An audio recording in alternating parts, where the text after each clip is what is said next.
जो चलिए आज हम लोग पढ़ने वाले हैं समानांतर रेखा और तिर्यक रेखा, है ना। और ये कक्षा 9 का है और रेखा एवं कोण हम लोग चालू किए हैं। और इसमें अभी हम लोग को पढ़ना है समानांतर रेखा और तिर्यक रेखा। इसके बारे में हम लोग जानेंगे, कक्षा 9 का है ना। और बहुत ही बेसिक चीज़ है ये, तो बेसिक आगे हम लोग समझेंगे तब हम लोग मैथ में, है ना, एंट्री करेंगे बनाने के लिए। तो चलिए आज हम लोग पढ़ने हैं समानांतर रेखा और तिर्यक रेखा, parallel lines and transversal line, है ना। दोनों के बारे में लोग जानेंगे कि जब दो समानांतर रेखाओं के जब तिर्यक रेखा प्रतिच्छेद करती है तो उसके द्वारा बने कोण में क्या संबंध होते हैं, है ना। कितने कोण, कौन कौन से कोण बनते हैं, वो सब जानेंगे हम लोग आज। तो देखिए हम यहाँ पर लिख रहे हैं, है ना, कि जब एक तिर्यक रेखा दो समानांतर रेखाओं को काटती है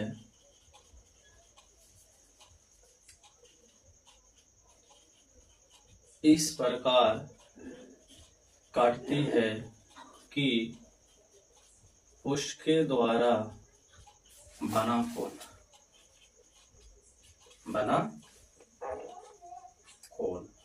अब कितने कोण बनते हैं, कौन कौन से कोण बनते हैं, कौन सा कोण किसके बराबर मतलब समान होता है, ये सब हम इसमें जानने वाले हैं। आइए ध्यान से देखिए, ये दो रेखाएं हैं, एक रेखा एल है और एक रेखा आपका एम है। एक एल है और एक एम है, ये दोनों रेखाएं समानांतर है। ये दोनों क्या है बाबू? समानांतर। एल पैरेलल्स एम, क्या है आपका? एल पैरेलल्स एम, है ना, ये आपका है। और एक रेखा है तिर्यक जो प्रतिच्छेद करती है ना। क्या करती है आपका? प्रतिच्छेद। इसका नाम है, मान लो, एक्स वाई। अब देखिए, जब इसको हम प्रतिच्छेद किए तो ये दोनों रेखाओं के किसी बिंदु पर काटी है ना, काटता है। इसका नाम पी दे दिए और इसका नाम क्यू दे दिए, है ना, नाम दिए हैं। क्या दिए हैं? क्यू दिए हैं। लेकिन देखिए यहाँ पे कितने कोण का निर्माण किया? 1 2 3 4, यहाँ भी 1 2 3 4। तो ये चारों में कुछ संबंध है बाबू, एक दूसरे से क्या है? संबंध है। तो वो संबंध हम लोग जानने वाले हैं। तो यहाँ पर देखिए 4 कोण का निर्माण किया, यहाँ भी 4 कोण का निर्माण किया। ये चारों कोण को हम चलो किसी, है ना, से इसको संकेत करते हैं।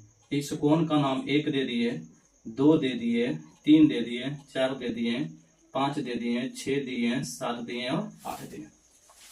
ये जो कोण है एक दूसरे से संबंध है, तो उस संबंध को हम लोग जानने वाले हैं, है ना। तो देखिए सबसे पहले इसमें आपका एल पैरेलल एम दिया हुआ था, एक रेखा इसको प्रतिच्छेद कर रही है, ये आपका, है ना, पैरेलल का सिंबल है।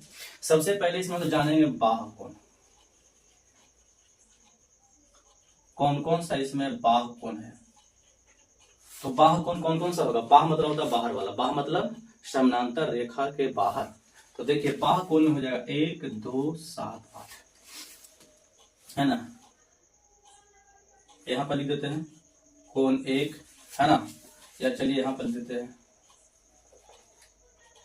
कोण 1 हो जाएगा, कॉमा कोण 2 हो जाएगा, फिर कॉमा कोण 7 हो जाएगा एंड कोण 8 हो जाएगा। ये चारों कोण बाह्य कोण है बाबू, ये चारों कोण क्या है? बाह्य कोण, ठीक है। फिर हम लोग पढ़ेंगे अंतः कोण। अंतः कोण, अंतः मतलब होता है कि दो समानांतर रेखाओं के अंदर बनने वाला कोण को अंतः कोण कहते हैं। तो दो समानांतर रेखाओं के अंदर, तो अंदर में कौन है? 3 4 5 6। अब कोण 3 होगा, कोण 4 होगा, कोण 5 होगा एंड कोण 6 होगा। इतना आप लोग समझ गए कि बाह्य कोण कौन हो गया, अंतः कोण कौन सा हो गया, है ना। अब आइए, अब इसमें आगे हम लोग पढ़ेंगे संगत कोण। संगत कोण समान होते हैं जी, संगत कोण समान होते हैं।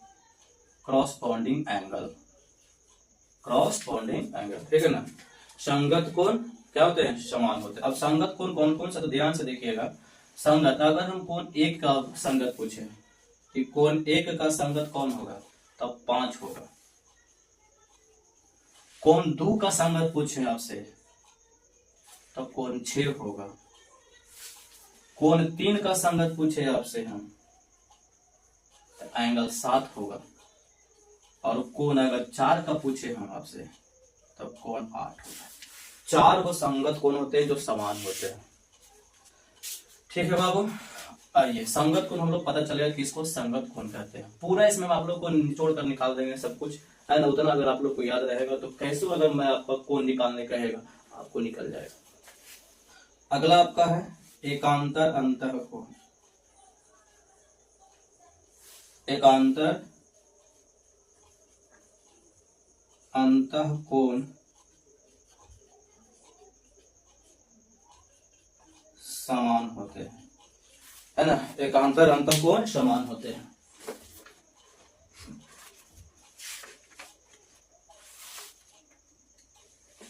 एकांतर अंतः कोण समान होते हैं।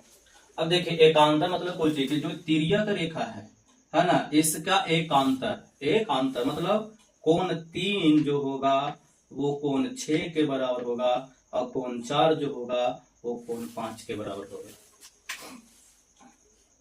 कोण 1 वो भी बोला एकांतर अंतः कोण। अंतः मतलब होता है अंदर वाला, है ना। अंदर दो समानांतर रेखाओं के अंदर जो कोण बन रहा है वो तिरछा तिरछी में, मतलब जो 3 होगा वो 6 के और 4 जो होगा वो 5 के, है ना। तो कोण 1 जो होगा, सॉरी 1 नहीं बाबू, अंदर में लेना 3, तो 3 जो होगा वो 6 के बराबर होगा और कोण 4 जो होगा वो कोण 8 के, 4 जो होगा वो 5 के, सॉरी 5 के बराबर होगा। ये एकांतर अंतः कोण जो आपस में बराबर होते हैं। फिर आइए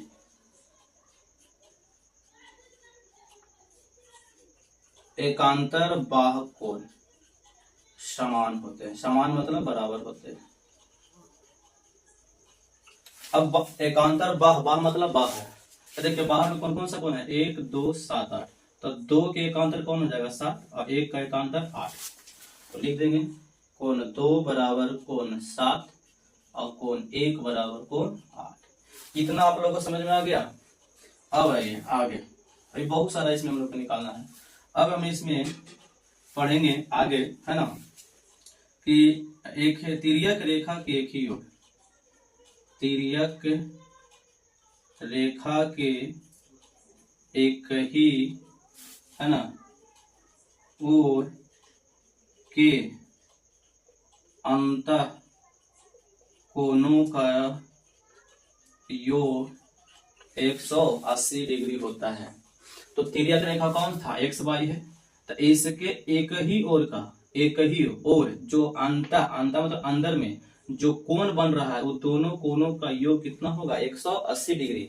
तो देखिए ये तिर्यक रेखा, तिर्यक रेखा की एक ही ओर अंदर में 4 और 6 है ना बाबू, तो कोण 4 प्लस कोण 6 बराबर कितना होगा 180 डिग्री। और फिर इधर में आइए, इधर में तो 3 और 5, तो कोण 3 प्लस कोण 5 बराबर 180 डिग्री।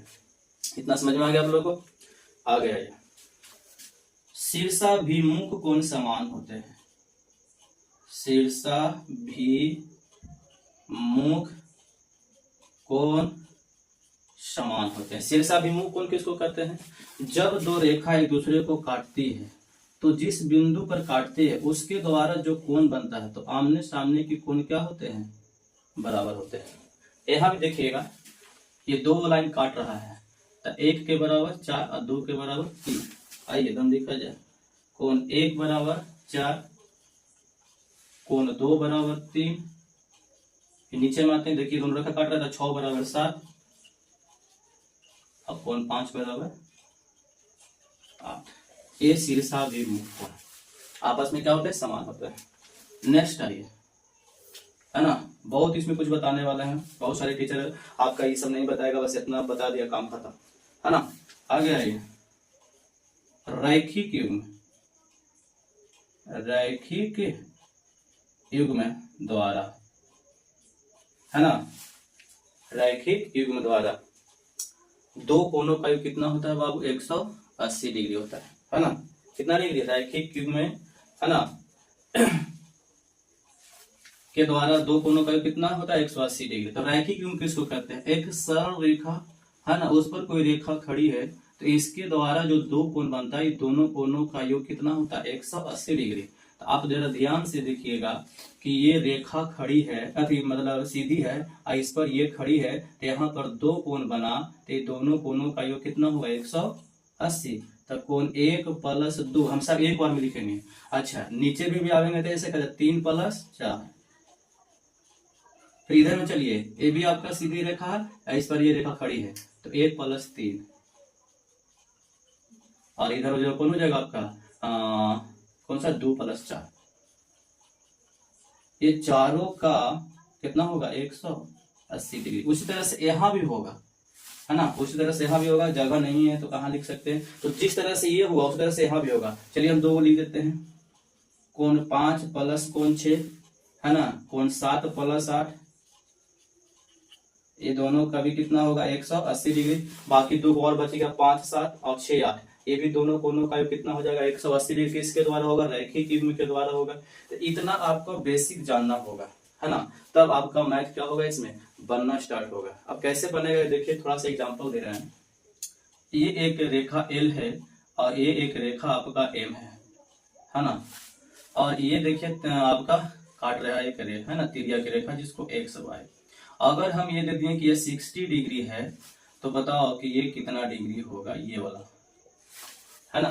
ये 60 डिग्री है, तो यहाँ पर हम दे दिए A और हम बोले कि A का मान क्या होगा। हम बोले कि दो रेखाएं समानांतर है और उसको एक रेखा है जो उसको काट रही, प्रतिच्छेद कर रही है, तो उसमें A कोण आपका 60 डिग्री दे रहा हुआ है, तो A का मान क्या होगा। तो इस नियम से बन जाएगा। अब बताइए ये वाला 60 है बाबू, तो बताइए ये वाला कोण है ये वाला, तो ये कोण एक जो है किसके बराबर होता है 5 के बराबर होता है।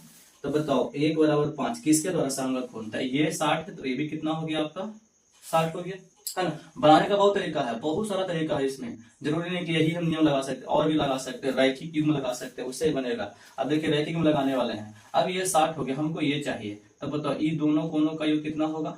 अभी बताएं रैखिक युग्म में से 5 + 6, 5 + 6 बराबर कितना 180। तो बताओ 180 में से 60 घट जाएगा तो कितना बच जाएगा 120। तो बताइए A का मान कितना निकल गया आपका 120 डिग्री। तो ये हमको जानना होगा बढ़िया से, है ना, तब आपका प्रश्न बनना शुरू होगा। तो अगर वीडियो आप लोग को अच्छा लगा तो इसको सब्सक्राइब, लाइक एंड शेयर करिए। धन्यवाद।